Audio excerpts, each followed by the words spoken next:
Should- Hello and welcome to the FLT Mag. This is the IALLT interview project, and today I'm joined by Alasdair Harris, who is the creator of LingoTeach.AI. I want to mention off the bat that while we will have a little brief demonstration of the capabilities and so forth, I do want to point out that we had a tech review in October of 2023 of LingoTeach.AI. So go to the fltmag.com or fltmag.com, go to the FLT Mag, and you can find it there. So, Alasdair, would you mind just briefly introducing yourself and your background, and maybe you could tell us a little bit about how you became interested in language learning technology? Certainly, yeah. So, hi, my name's Alasdair Harris. I'm from Glasgow in Scotland. I did my degree in German at St Andrews University, and shortly after graduating, went to London in the UK and became a language teacher. And yeah, during that time, I noticed that there were a lot of things that was taking up most of my time and my energy, and I began to think of ways that technology could solve that. And yeah, LingoTeach.AI is not my first app, but uses part of a technology from a bigger app that I've made. And with the AI that's available to us now, it's yeah, we've got a whole new world of possibilities. So yeah, how to getting involved in technology. I've always been interested in that. Had some jobs in between uni and teaching that involved tech, and generally using computers is something that I've enjoyed doing and have made friends with. So Great. So it sounds like you've got a good background in language teaching as well as being a language learner and in instructional technology. And so what drove you to create LingoTeach.AI specifically? You mentioned you had a larger app going. yeah, that's right. So the larger app did. I always started making the software for teachers because there were so many things that students could do, and I think that what the students were doing, back in the day, going back maybe 10 years, what the students were doing were maybe inputting a word and it would be marked, and that's something that you could basically do in Excel if you are clever with your spreadsheet. And there's these big websites that are a kind of flashy looking Excel and not much more. But or even, the teacher still then had to go and interact with that and mark and then copy the data and put it in. So yeah, the students get something nice to look at, and maybe they've got a game, but still the teachers were the ones that they've saved a couple minutes every time they need to mark an assessment or a vocabulary test. But there's all these other things that fall out. Now you've got to collect the data, you have to do this and that and that. So it felt like the pupils were being targeted for technology and language learning, but really it's the teachers were still doing all the heavy lifting. And I was looking at this going like, all right, so the kids, they can go and do that, but I've got a lot of work to that falls out of it. So what else am I doing as a teacher that's taking up all of my time, and how can I make that more effective, or how can I be more efficient? And there's really, the more I started thinking about it, in a department of there was 10 of us, a really vibrant school in East London. We had our Spanish teacher from the Amazon in Peru. We had our French teachers from the south of France, and our German teacher was from near Bonn. It was amazing, really vibrant department. And as I thought about when we were setting homework, for example, we were all each person was setting their own homework, which sometimes that's good if it's for something specific for your class, but overall we're doing the same thing. So it's like these repeated actions. There must be teachers up and down the country who are doing exactly the same thing. And when you start to think about the time, when you add all that together, it's hundreds, thousands of hours of people doing the same thing. And I began to see how crazy that was. And then the teacher burnout. And from there, I was like, right, I'm making apps. I love teaching. And um, I'm going to make things as efficient as possible for me. And the yeah, all my tech career started from there. Really working in the classroom and designing apps, testing them, and yeah. So as someone who's sort of got their hands in both, right? You've lived the experience of being that classroom teacher with limited time and a lot of students and pedagogical demands, all that. But at the same time, you're able to open the hood and look into the workings and even write your own code and so forth. We have a number of folks in IALT and just broader in generally who look at FLT Mag and who interact with IALT and other organizations dedicated to technology with language learning who have created their own resources. In fact, shout out to our current president who created an app through a humanities grant, and it's now very vibrant and has moved on to a number of languages, and it's just grown. But sometimes it's you feel that you're alone in the world doing this, and it's not really the case. But it's hard to understand the experience of others and to learn from the experience of others from the perspective of being a developer who's really an educator. So, what was it like for you? And people talk about various processes and methods for development, starting with ideation all the way to launch. What was that like for you? Were you working largely alone? Did you have input from others and consulting? So yeah, I should point out I've never written a line of code. So I've had coders that have done that side of things. In terms of designing how it should look, then I've literally on the back of a bit of an envelope and sending that and going, hey, can we do this? In terms of the journey, I've been very fortunate to have had friends who worked in the tech world in London, who'd had experience doing startups, and I've got a bit of a business background as well. I did a little bit of uni. My family have had an eye for business as well, so I kind of seen how busy you're meant to be when you're doing these things. So I knew what good looked like. The yeah, I think that when you asked about what were the was it lonely doing it, the loneliest bit.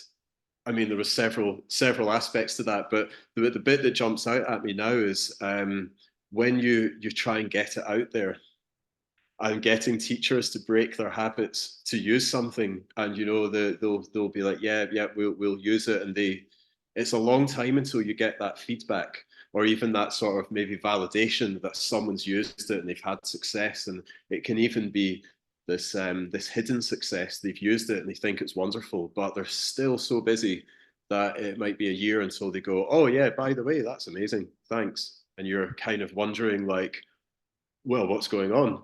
And with teachers, I think that, and especially languages. I mean, I know that it's all busy for every teacher, but languages, we've just because we have the four skills that are treated individually, the workload is almost quadrupled.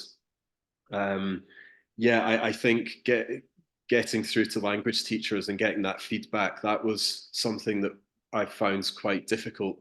But the language community is very vibrant, it's very supportive, and there's great forums out there where you can put things out and share the ideas. Um, yeah, so that strikes me as one of the big things. It's like, where's the fanfare? When does that come? And it's like it takes a long time, and it might be 2 years until that first person goes, "Oh yeah, there you go, that was great." So it is a tough ride. Yeah. Yeah, especially if what you're looking for is that sort of the feedback that leads to revisions and changes and upgrades that then you want to send that out there and see how that goes and then Mhm. get feedback from that. And if you aren't able to collect the data or you don't have someone willing to give you at particular fixed points in time, give you feedback, then you're sort of waiting to hear anecdotally, right? That's right. Yeah, I mean, there's things you can do within your site that yeah, obviously, if you're the admin or the owner of a product, then you should be able to see what's going on inside and who logs in, when do they log in, what sort of things is going on, do they generate this resource, You get all the basic statistics like how many students have logged in or what teacher has logged in and things like that. But you can start to that's another way of measuring how important certain things are for teachers. If everyone's clicking on the reading and listening area, or they're all just setting the homework and they're ignoring that, you can start to see what bits are popular with teachers. And again, when you think of what's hot and what's not in your own site, is it then a design issue that they actually, yeah, they do want all this reading and listening, but they're setting homework and I think humans being creatures of habit, we get, our muscle memory. We'll click, when you open your computer, you probably load Chrome and then this and then that in a certain order. And I think teachers, when they use applications, they do go down a certain path and it becomes very ingrained very quickly. So they then forget to look that they've got other options like reading and listening or games or printing stuff. And Mm. that was a challenge I found with my bigger app, because it did pretty much everything that you would want to. And as a teacher who wants to be the outstanding teacher, you don't need to do everything, but you've got to do a lot of those things. And I think the challenge then comes of making all of those things, it could be the same exercise, but 10 different ways. Having that variation in your practice doesn't always happen, the more tired you get. And anyway, so it had all of these things available. And getting that in front of the teacher certainly was a challenge. But with that activity stream of who's doing what, you can start to spot trends and maybe what it's like in a school. If like they've got loads of time for games, brilliant, or there's loads of homework and the completion rate is really high, but there's or even everyone does their homework and there's no games. It's kind of like, oh, that's probably quite a strict school. So I've learned over the years to monitor for these nuances and accept that maybe with an enormous does it all app that even Microsoft Word, there's got so much stuff in there and you probably use like just a little proportion. Yeah. um that's been a tough journey out. Now that I think that through, yeah, it's like, why are they not using every single thing that's there? And it's, Well, and there yeah, may be other explanations too. If they're in particularly, haves and have-nots. If it's a language where, the typical examples are Spanish and French, the instructor may have so many resources available that yours is being used to fill a gap where there are others and with there's some overlap, other things that your resource does, but they've already got this. And so they're using you for very specific things that others don't have. And for there could be any number of variables and explanations as to why certain aspects are being used and certain are not. And then the other thing that you still don't know is, are they using it well with students? How are the students reacting to it? Are they gaining linguistic competence through this or not? And is the teacher measuring that or just assigning it? All of these larger questions are tough. You can't possibly know yeah, that without having extensive interactions with the teachers themselves. I yeah. don't have So time for that, yeah, right? yeah, yeah. Measuring the effectiveness of anything is, um, as a private company, that's difficult to do because, I mean, the real proof in the pudding is the exam results. And as an independent company, schools are not going to say, sure, we'll share our results. You might get a summary of 80% passed, but you kind of, when you're doing this kind of data analysis, you need to get a bit more than that. However, the advantage that I've had in this journey is, you know with I've been building the big app for about 10 years, and it's very much like done. And the LingoTeach.AI that we have referenced already takes a small part of that tech. Um, but I was building the big one whilst teaching, and I was trying to really pay attention to what took me time or what jarred my flow. when I was teaching, and it's like, oh, the kid doesn't have this thing. All right, where is that thing? And suddenly you're looking for it. And I was just paying attention to all these little micro interruptions and micro stresses. And then I'd think, right, can I digitize that? And I began just to work through all the pain points of my day and digitize a solution for it. And when, I mean, it got to the point I could grow the business and I was teaching and I could turn up to do, I was doing some substitute teaching. I had some, a kind of fixed part-time German teaching job as well. And I could turn up and a couple minutes before the lesson and with the application that I'd been building, get everything I needed on screen. And then when I was, that freed up my energy and it freed up from the preparation time saved. And when I was teaching, I knew I had this feature for here and I could adapt it this way. And I became much more creative and adaptable, or adaptive to the students' needs during the lesson. And could, assign an instruction to this group, a different instruction to that group. And from there, I got better response. So, from my own experiences, it's anecdotal. I mean, I had some classes that I took through to exams, and they did all right. But certainly from the day-to-day teaching, and again also being that substitute teacher, when I'd get sent all around London to nice schools, to like some pretty difficult schools. And if anyone listening has ever done substitute teaching, you know that you're right up against it. And you've got 2 minutes at the start, make or break. They're going to test you. They're going to see if they can climb up the walls and go crazy. And if you've got to get that under control. But if you've got some nice app where it's, they're full of energy, and how do you capture that? If you've got a game where the game is partially to like shout at whoever's playing and get them to match things up quicker, you can capture that energy. You're on side with them. So in that respect, it was great.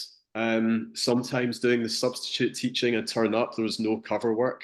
And on the days it was a language lesson, I felt like I was, I don't know, I was like Batman or something, and I'd be like, don't worry, I've got this. And I'd fire up the website and I'd be like, right, kids, what were you doing last week? Oh, we were doing sports. And I'm like, bam, here's sports. And I just teach.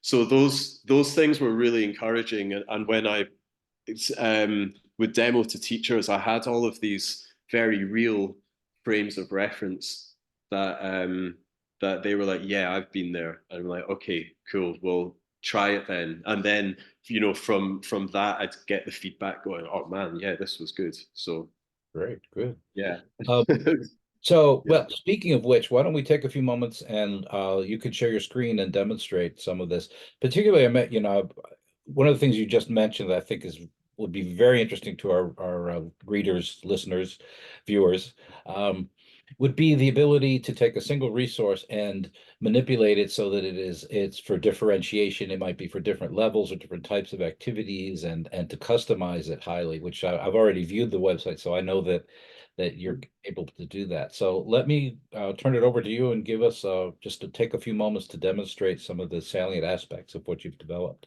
Okay. Yeah, sure. So I'll show you I was doing a demo for a school earlier this afternoon. I chose to do it in German because it's slightly less um, taught than French and Spanish. So maybe the words will stick out a bit more, for as if you're a pupil and you're seeing something that's a bit, Sounds good. foreign.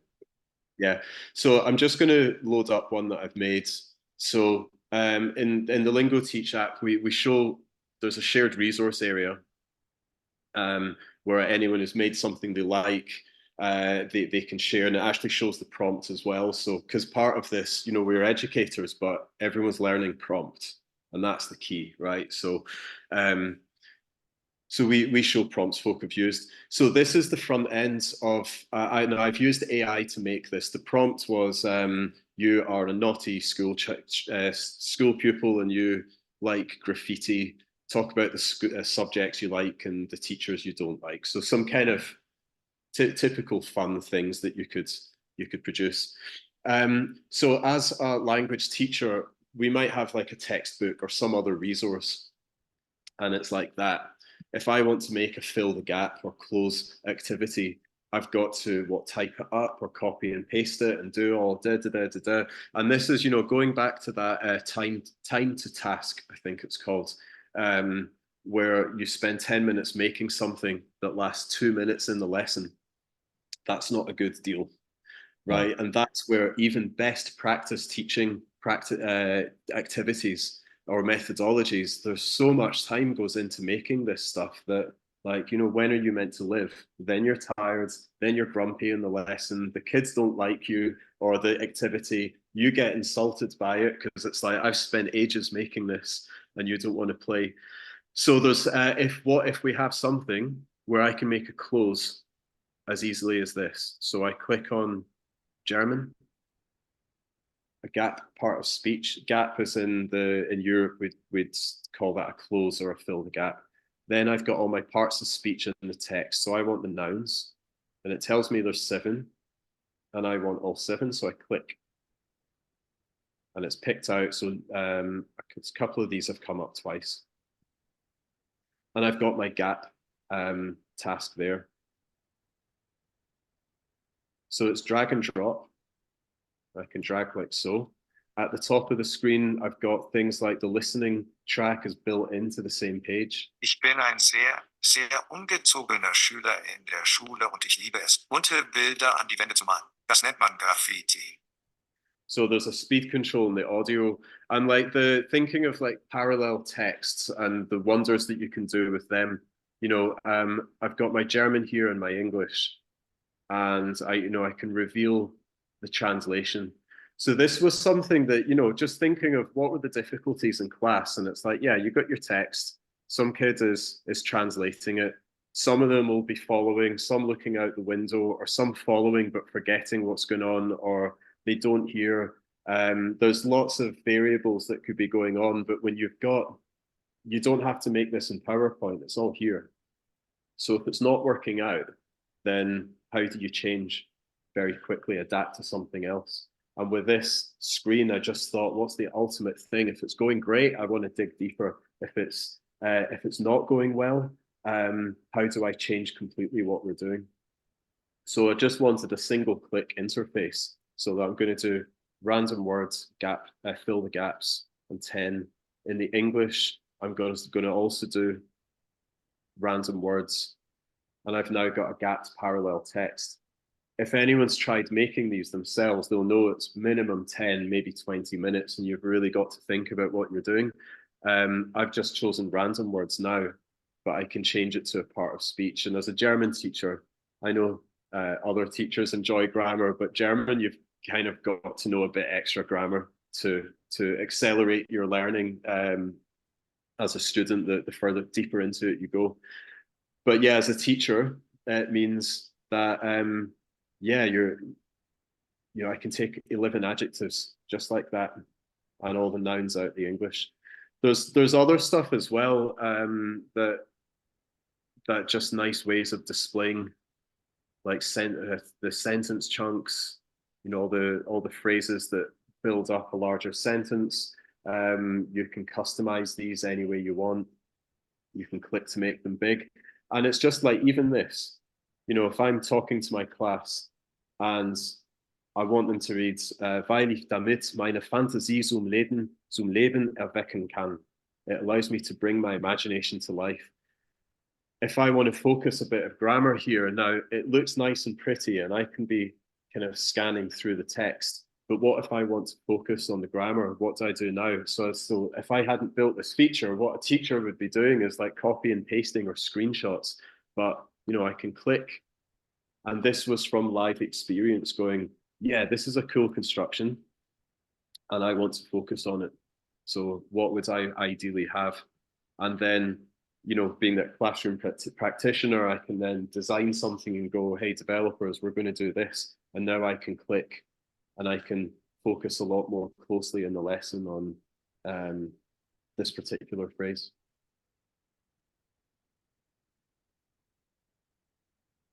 Some of the other bits, there are unique certainly to LingoTeach. In my experience, I hope that people have enjoyed things like this elsewhere, but we've definitely got it.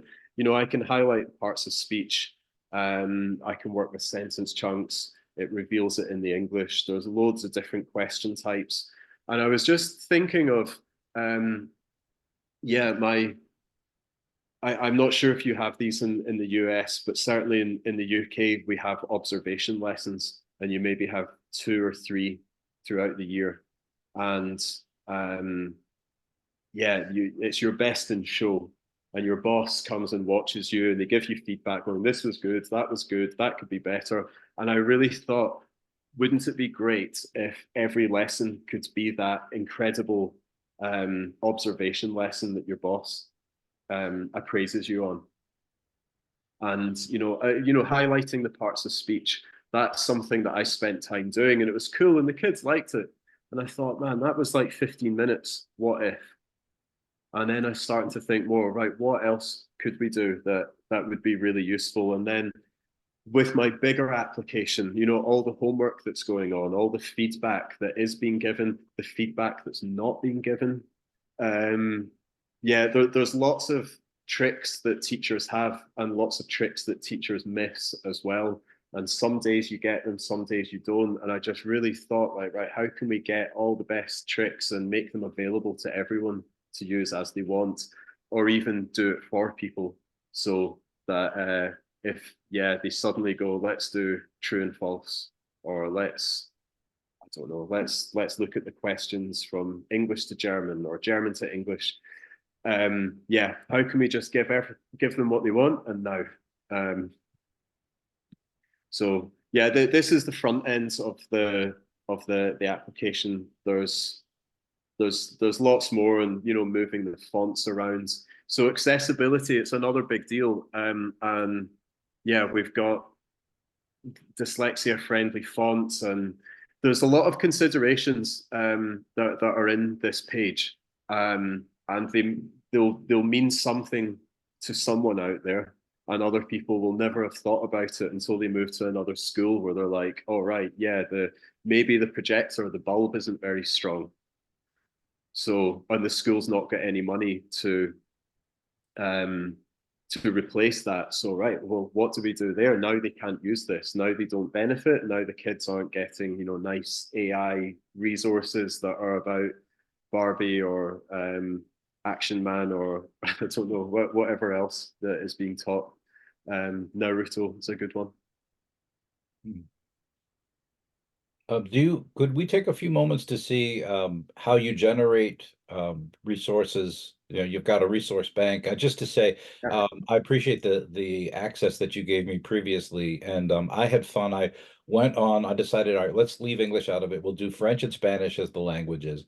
And I went to Le Monde just to see what was on the headlines, what was the top of the headlines of the day. And there was something about the EU and the Mercosur, which is a common market in South America. And so I did a prompt. I told it to generate a reading. I gave it some parameters. I told it to refer to this particular article, and I gave it a few terms that it should include. And there it was, you know, with the original language in French and the target language of Spanish. I could pick from voices to read. I could adjust the speed. It did it, you know, almost immediately. So could you maybe talk about what it's like if you want to create your own resources, and you can do that using AI and prompts, or the bank that you have?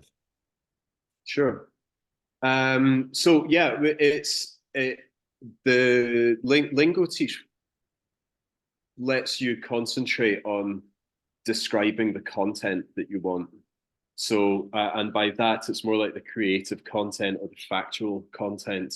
So if you have anyone who's used ChatGPT, and if you're reading this magazine, I'm pretty positive that you have, you'll know that if there's specific linguistic details that must be included, then you need to have a prompt for those bits, and it can get confused. It's got to be in the right order, and it can you can get half of it's really good and half of it is no use at all, or there's conflicting linguistic features, like, you know, a good one is the difference between perfect and imperfect tense. You know, so I have eaten, or I used to eat, or what I was eating, which is even another form of past. So I will tinker with things and I'll play with it. And I saw a lot on Facebook and so on of teachers going, yeah, it's no good. And the prompt writing, if you've got time to put into it, then you'll get there.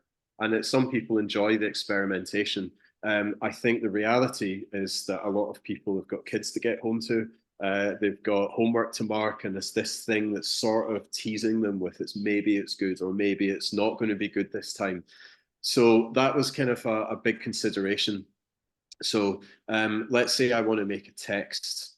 I'm going from English and I'm teaching Italian or German. I'll go with Spanish this time. This is a big risk for me. I'm a German and French specialist, but I'll do Spanish. The target audience. So what year group? This would be like beginners of high school or middle school. Achte, neunte, zehnte Klasse. So whatever country you're in, this will change. The terminology will change for your country. So anyway, I'll stick it in the middle.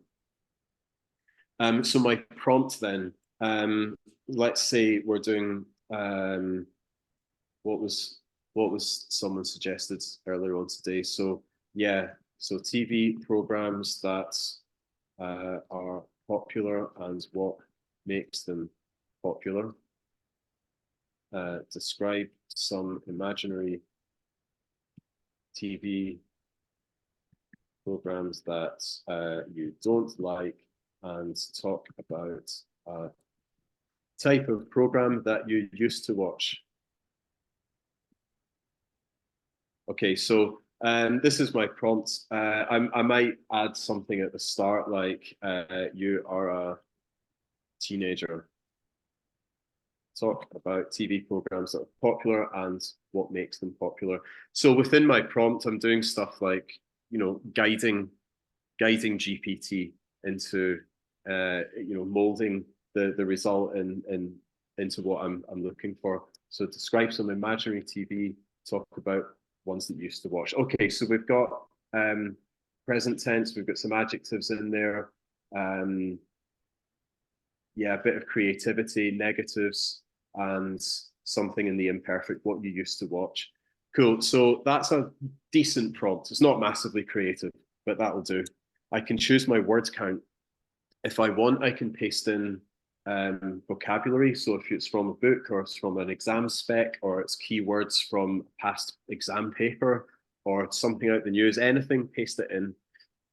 And this is where we make it even easier. Now, where I put you're a teenager, talk about this, things that you used to watch, I can reinforce that. Or in my prompt, I could actually leave out some of those commands because I can tick for these details. So I want first person opinions, justify them. I want negatives. I want it to compare things. I want it to say when and if, and third person plural. So the programs, they were rubbish. Maybe it will say something like that, but I definitely want adjectives. And then the tenses as well. So I want present, perfect, imperfect. And then I can generate. So all those little linguistic features where it's make or break and you're in that moment and your class is walking through the door and you've lost your USB stick, if people even use them now, or you just want to do something fun to reward the students, but it must focus on a feature that they need for the exam or a test that's coming up, or you're tutoring a student as well. Then you can focus your resource really easily. Okay, so here's our opinions. You can GPT, it sometimes does a weird intro. So I might just delete that bit. Okay, so I like watching this. For example, cartoon because interesting characters, game shows are popular because ones that I don't like. So here's our negatives and why. A cooking show because I don't like cooking. Before I used to watch this, so obviously you can see the Spanish, you've got the imperfect on that side. So I've really quickly come up with this prompt. I can modify it as well. I can make it more complex, more detailed, a bit more factual. I make it longer and hit rewrite, and it will go and do that. So I know that some of the other AI apps have got, yeah, you can ask for a second draft, and I thought that language teachers we should have that too. If I'd put in my prompt something like use real life examples or use real life statistics, I've just improved my prompt, and the result is going to talk about gladiators or the Super Bowl, or it could be something more interesting. Compare Super Bowl or compare American football with rugby. What are the differences? Give me quotes from famous sports stars, or who are the famous sports stars. Talk about famous European footballers who play in the USA. There's just absolutely tons of stuff, but it's the prompt. We've got AI voiceovers and different ways of, yeah. Somos apasionados profesionales de la educación. We'll go with Sergio. I can click to include different questions and then hit go. I've always got the opportunity to review what's made because, well, GPT, sometimes it makes things up or something might be misaligned. It's very rare with, Yeah, that's a very important point. Thank you for bringing that yeah. up. Yes. Yeah. I think that when you're, for middle and high school or for elementary, primary school, if you're creating something inventive, if you're going down the road of pure imagination and then GPT is brilliant. If you're going for something that's a bit higher level, you get a good prompt going, because if you're asking to talk about Martin Luther King or the French Revolution, and it's inventing dates and then making up quotes and all that stuff, then it's a bit like, yeah, teacher, you should maybe fact check this first. But we give you that opportunity here anyway, so you can edit everything, you can check all the questions, so just give it a quick scan through. And the benefit of this as well, because there's maybe a danger of AI resource production, is that teachers might blindly be following what's given them, and it could just be in the middle of the lesson. And I've done this with the textbook. I've gone, I know what I'm doing. We're on page whatever, and I'm just going to go and teach. And I get halfway through this text, and I'm like, my God, what does that mean? And then some kid catches me out, and that's a bit like, uh-oh. So we do make you go through reviewing everything for quality assurance, and also it's just good for yourself to go, all right, that is a good bit of key vocabulary. We could do something with that. So we're not putting all the education in the hands of the AI, where it's still the teacher that facilitates the learning, and I think that's absolutely key. But with any AI that's out there, LingoTeach or anything else, the time the teacher gets back can be time spent with family. It can be time being a bit more relaxed, having time to actually think through the resource or the lesson that they're going to teach. And as soon as you've got that, it's only going to go in a positive direction. And I think that the students are then going to feed off your good energy, and then you've got that positive feedback loop. And at the core of all of that, in my experience and with a lot of the teachers I've spoken with, not being tired is number one. Yeah. So, well, yeah, absolutely. Yeah, because and feeling pulled in so many directions with so many requirements, and as you mentioned, observations, and all kinds of things that they have to keep in mind, and then just dealing in the day of, you're meeting your students, and three of them are having an emotional crisis and they're trying to keep it together, and then some of them are spaced out and others are on task, and even if everybody is really focused on the day, you still got multiple, people are at different places in terms of the linguistic proficiency at any given time. This is very strong on grammar, and I know it is not intended to only be used for the kind of old school grammar translation and drill and kill sort of thing, but these are important things to have at your resource, at your available to you, to have these kinds of activities and be able to generate them quickly. And one thing we didn't demonstrate, but just to tell folks watching here, the worksheets that you can create when you go to print, you can print, physically print, or save as a PDF. There are numbers of parameters that you can select from, even the layout, what kinds of things are included, what kinds of things are left out, blanks displayed, not displayed, vocabulary lists that can be embedded in the pages. There's a whole lot there. I'm not going to ask you to go back now, just simply because of I'm being mindful of the time. We're getting close to an hour at this point.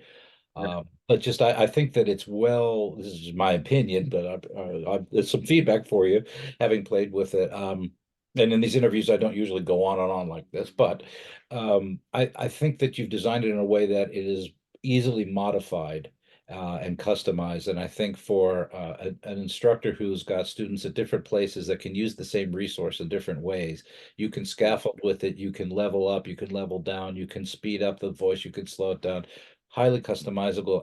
And with students having to do things like can-do statements and assess and evaluate their own learning and set goals.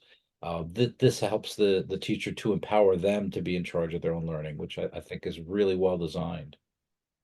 It's that aspirational, giving them all the different options of how far do you want to go today. Even your best student will have an off day where they don't want to do too much, and it's like, well, all right then, and maybe tomorrow you can do a bit more. And it comes down to that and the teacher's instruction and personalizing resources. And AI can really personalize the learning for everyone, and you can all be the dream. One day, everyone in the class has a different special interest, and they've all got to learn past tense, and they've all got to know a certain amount of vocabulary.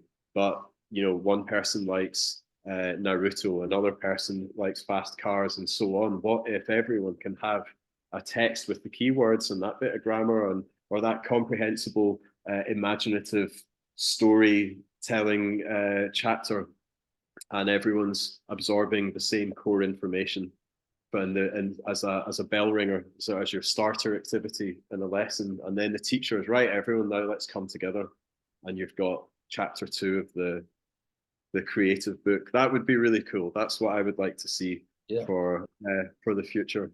Yeah. Well, you easily could do that now. You have the prompt and you just change one part of it and leave the rest, and then just do it for each individual learner. You certainly could do that now. So, actually, since you mentioned the future, that's a good segue to begin wrapping up. So, really, two questions. You could address them separately or together. What's next in terms of the app itself? Are there languages? Are there features? Where are you thinking to go? And just broadly, where do you see AI in education for language learning headed? Yeah, so the next plan for the app is we're pushing it out there. So we want teachers to get in touch, and institutions, and test run it in different parts of the world. Um, the we've got a whole raft of new features, things that people have asked for, little modifications to make things easier. Uh,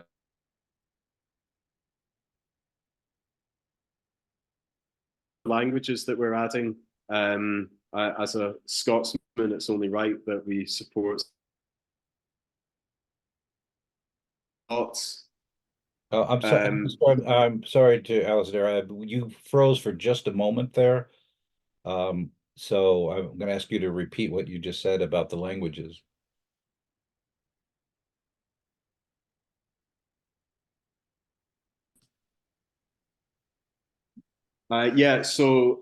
we're looking at we've got the big hitter languages are there: Spanish, French, German. We're being asked to do things like Dutch and Japanese. As a Scotsman, Scottish Gaelic is something that I personally want to have there, and we've also got Welsh, and we have Irish as well. So we're collaborating with teachers already on this, and there's Japanese is another one. We have a call later on with some Japanese teachers who want to help us build the dictionary and things. So we want to get all those other little languages out there and supported as well. So that's definitely next on the cards for us. Oh, very good. And where do you see things headed just generally with AI and language learning? I would say, I think I touched on it already, personalized learning. Yeah, personalizing that learning experience. That's a big one. I think for remote learning is going to become a lot more, what's the word?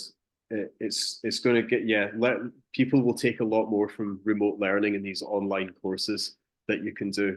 And I think that, even there will be people who, I think this is happening in China already. There are people who live like geographically remote in remote places, and they have these kind of super teachers who are broadcasting to 20 different schools in different mountains, and they're able to deliver a lesson. And when you've got apps or devices that can connect with that, and it does the marking and the feedback, then you've got the teachers facilitating the learning.